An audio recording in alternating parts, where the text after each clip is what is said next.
Welcome back, guys. This week we're talking about the Oedipus Complex, part 2 of your unconscious. Now, when I talk about Oedipus Complex, do I really mean that you want to kill your father and marry your mother?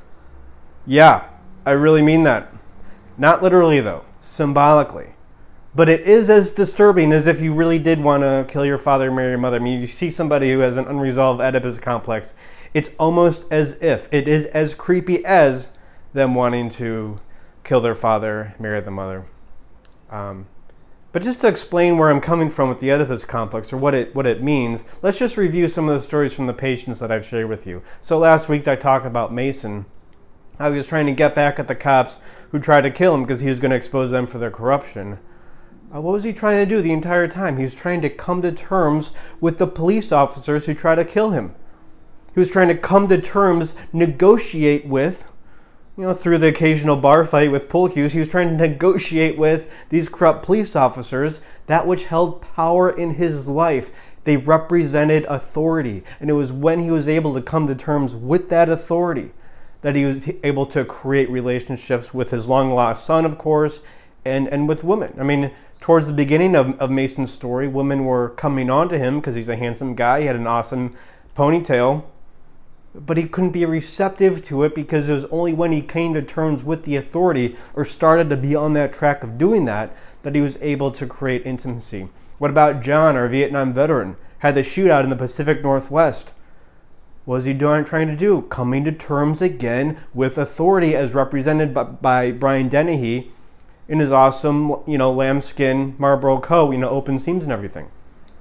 And it was when he was able to negotiate well, to create, some sort of negotiation, some sort of struggle with authority, to confront authority head on. It was only when he did that was he able to have intimacy, as represented by a conversation with his colonel. A conversation that was not at all written by a terrible screenwriter. It didn't seem like that at all. What about Howard? Our mattress salesman, our workaholic mattress salesman, wanted to get a Turbo Man action figure for his son, create intimacy, with his son, but he could only do that when he started to negotiate with, to struggle with, to come to terms with that which held power in his life, the free market capitalist system. He was a workaholic, first of all, working all the time. That held power in his life, and by trying to trade his time and money for goods that he wanted, the Turbo Man action figure, by trying to figure that out, it was only when he did that was he able to create intimacy with his son. I mean, I could just go on, but one more. Paul, the architect, trying to get back at the bad guys who killed his wife, injured his daughter. What was he trying to do? Again, come to terms with authority. Something in Paul's life held power, and it was only when he was coming to terms with that power, by going out and being a vigilante against the New York crime, which was a lot higher in the 1970s. It was only when he did that did his daughter start to get better, did she come out of her coma, and he was able to create a relationship with her way better than he had before. So what are we talking about here? Talking about two issues ultimately. Intimacy and authority. That which is represented by the mom, by the feminine, and that which is represented by the dad, the masculine. Authority. Coming to terms with our Oedipus complex, resolving our Oedipal issues, it's ultimately about creating intimacy apart from the mother and creating relationships with authority apart from the father. And we know we only have two emotions, right? This is why you got to listen to me, because I make this a lot simpler than anybody else will. And more accurate in making it more simple. We only have two emotions, and we only have two issues. So every issue you're ever going to have is going to come down to either anger about intimacy or authority, anxiety about intimacy and authority. This needs to infuse all your journaling, any therapy you go to.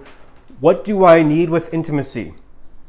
What am I avoiding in intimacy? Create a story, create a structure out of that, a beginning, a middle, and an end, and you will begin to separate from your mother and father, to create intimacy and healthy relationships with authority. You don't treat your boss like your dad is what I'm talking about. And yeah, so let's get into it. I mean, what are some or just common themes I see with people who have unresolved Oedipal issues? Well, these two words keep coming up. These are two words I hear. You know, you put in your words for them. Scattered, overwhelmed.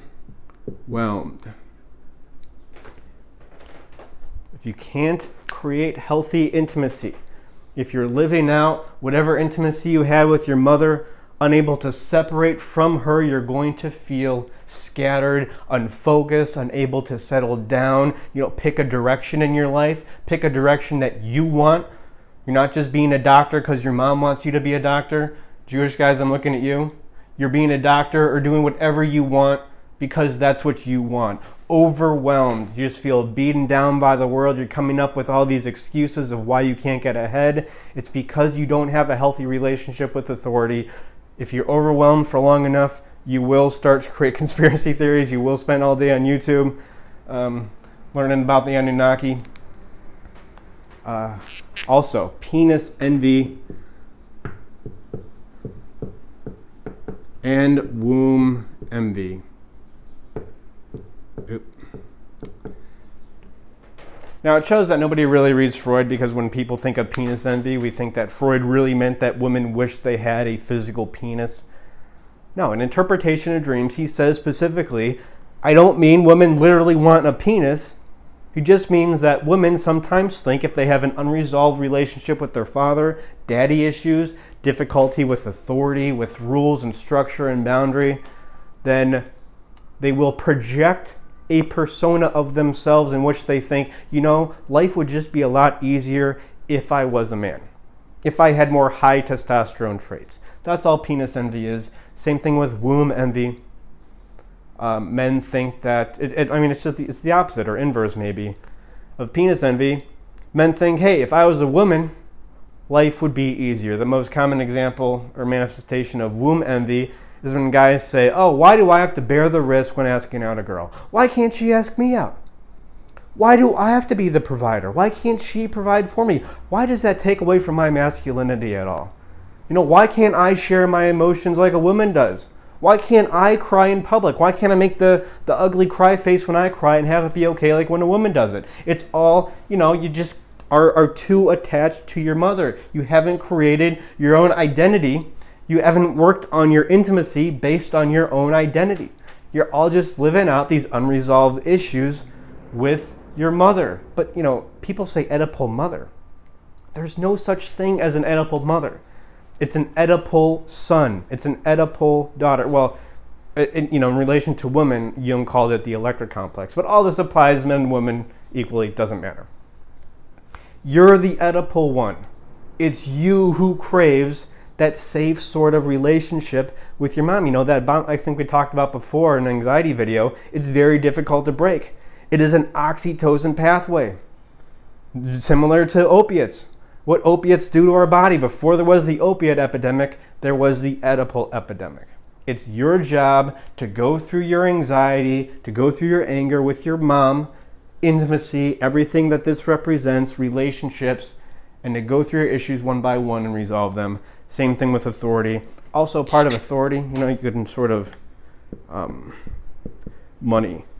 That's like, so there's 2.5 Oedipal issues, I guess.